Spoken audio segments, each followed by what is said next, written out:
अस्सलामुअलैकुम क्लास, कैसे हैं आप लोग।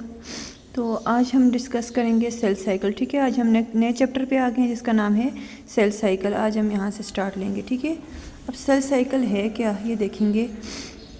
कहते हैं कि आपको पता है कि सेल थ्योरी क्या है कि all cell arise from pre existing cell by cell division. ठीक है, जितने भी सेल हैं वो प्री एग्जिस्टिंग सेल से अराइज होते हैं सेल डिवीजन के थ्रू। ठीक है, उनमें सेल डिवीजन होती है जिसके थ्रू वो अराइज होते हैं, नए बनते हैं। ठीक है, तो सेल डिवीजन बहुत ज़्यादा इंपॉर्टेंट है जो हम इस चैप्टर में डिस्कस करेंगे। ठीक है, सेल डिवाइड होता है तो नए सेल्स बनते हैं। ठीक है, अब सेल साइकिल क्या है। सेल साइकिल्स वो सीरीज़ ऑफ द इवेंट्स हैं जो कि यूकैरियोटिक सेल में टेक प्लेस होते हैं। ठीक है, जिसकी वजह से डिवीजन होती है, रेप्लिकेशन होती है, that is called cell cycle. अब लिविंग ऑर्गेनिज्म में क्या क्या प्रोसेस होते हैं। ग्रोथ होती है, रिप्रोडक्शन होती है, रिपेयरिंग होती है, हीलिंग होती है। ठीक है, ये सब सेल डिवीजन के थ्रू होती है। जब एक सेल डिवाइड होता है तो डॉटर सेल बनते हैं, फिर डॉटर सेल अपना साइज ग्रो करते हैं और अपना फंक्शन परफॉर्म करते हैं, इंडिपेंडेंट हो जाते हैं। ठीक है, तो मैच्योर होके वो फिर दोबारा से डॉटर सेल भी डिवाइड होते हैं और दोबारा से अपने उनके डॉटर सेल्स बनते हैं। वो फिर इस तरह से नई जनरेशन प्रोसीड होती है। ठीक है, फॉर्म में आती है। अब सेल साइकिल दो तरह के होते हैं। ठीक है, एक इंटरफेज या रेस्टिंग स्टेज है और एक डिवीजन फेज है, माइटोसिस और मियोसिस, जिसमें हम पढ़ते हैं। तो आज हम इंटरफेज के बारे में पढ़ेंगे, कल हम माइटोसिस मियोसिस को देखेंगे।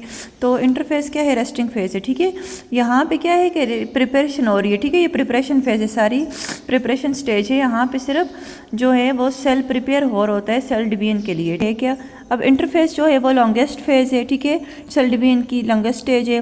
तो it is the period between the end. अब यहाँ पे एक सेल जो होता है उसमें डिवीजन ख़त्म होती है, दूसरे सेल में डिवीजन शुरू हो जाती है।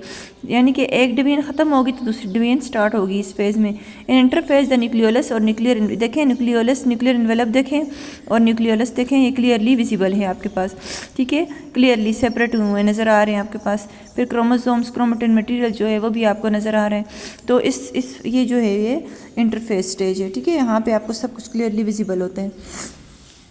अब इंटरफेस के जो इवेंट्स हैं वो क्या है, इंटरफेस जो है वो डिवाइड होती है फर्दर 3 सब फेजेस में।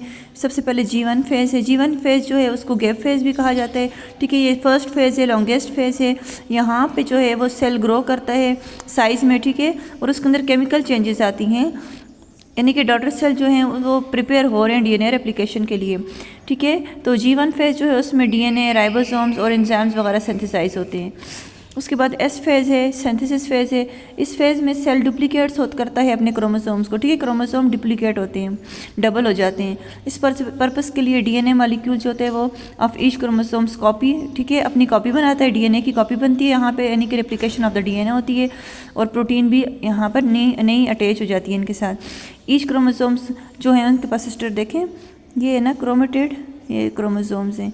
ठीक है, तो ये दोनों जो हैं वो सिस्टर क्रोमोसोम्स हैं। ठीक है, सिस्टर क्रोमेटिड्स हैं। ये सेंट्रोमेयर है और ये क्रोमेटिड्स हैं। ये आर्म्स क्रोमेटिड्स कहलाते हैं, सेंटर वाला सेंट्रोमेयर कहलाते हैं। तो ये क्रोमेटिड्स जो होते हैं वो सिस्टर क्रोमेटिड्स बनते हैं। यहाँ पे सेल, यानी कि सेल जो डीएनए है वो डिवाइड हो गया। ठीक है, और डबल हो गया अपने साइज़ में। इसी टाइम में प्रोटीन भी सिंथेसाइज होती है, कुछ एंजाइम्स भी प्रोड्यूस होते हैं which are involve in the, जो कि आगे हेल्प आउट करते हैं डीएनए को सिंथेसाइज करने में। उसके बाद G2 फेज़ है। G2 फेज़ ये वो पीरियड है जहाँ पे completion of the DNA synthesis होती है। डीएनए सिंथेसिस यानी कि डीएनए जो ये जो बन रहा है, रेप्लिकेशन हो रही है, इसकी सारा प्रोसेस कंप्लीट हो रहा है। और beginning of the active cell division phase, यानी कि अब स्टार्ट हो रहा है सेल डिवीजन का एक्टिव फेज़। ठीक है, during S2 phase G2 phase cell prepare protein, यहाँ पे प्रोटीन बनती है। कौन सी प्रोटीन, माइक्रोट्यूब्यूलर फ्रेमवर्क बनता है। ठीक है, स्पिंडल फाइबर्स। अब स्पिंडल फाइबर्स क्या होते हैं, स्पिंडल फाइबर जो होते हैं वो ये माइक्रोट्यूब्यूल्स इनको बनाते हैं।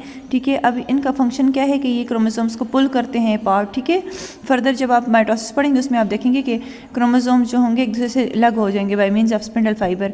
तो ये क्यों होगा, ताकि हर एक जो क्रोमोसोम्स है उसके पास अपना डीएनए हो। ठीक है, तो ये माइक्रोट्यूब्यूल्स का फंक्शन क्या है, ये स्पिंडल फाइबर को बनाते हैं तो और क्रोमोसोम को सेपरेट करने में हेल्प आउट करते हैं। तो ये भी सेल डिवीजन में अपना पार्ट जो है वो प्ले करते हैं। फाइनल इवेंट्स जो होते हैं इंटरफेस के, वो रेप्लिकेशन ऑफ द सेंट्रियोल्स है। ठीक है, सेंट्रियोल जो होंगी रेप्लिकेट होंगी। ठीक है, ये भी डबल होंगी and their movement to the either end of the nucleus, और एंड्स पे मूव करेंगी। At the same time microtubules appear radiating.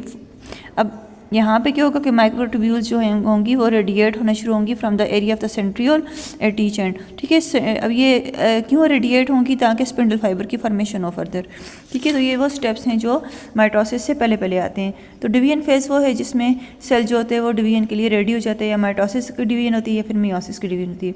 अब कल हम पढ़ेंगे माइटोसिस क्या होता है।